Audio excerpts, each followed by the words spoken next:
How to find your way around Zway. Once logged in, you will always arrive at your cover sheet. This is designed to have quick links to any tasks you want to do.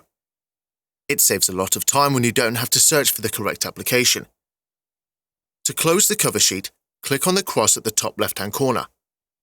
Now you will see the large, clear working area in the center of the page. The left column shows where you are at any time. This can be collapsed or expanded to offer more workspace. In the center, if you need, by clicking here. At the top left, by your name and picture, you can change your language settings or just log off. The rest of the list on the left-hand side shows which specific category Zway is using right now.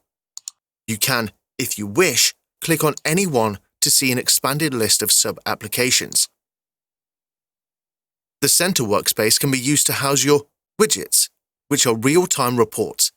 This becomes your own KPI dashboard. Widgets can be selected or removed by clicking on the Edit button at the top right. Once you select an application, the center screen becomes a light with listed information. Notice there are no dead ends in Zway. Click anywhere to navigate back and forth. Go back to the cover sheet anytime by clicking on the left circle at the top left corner.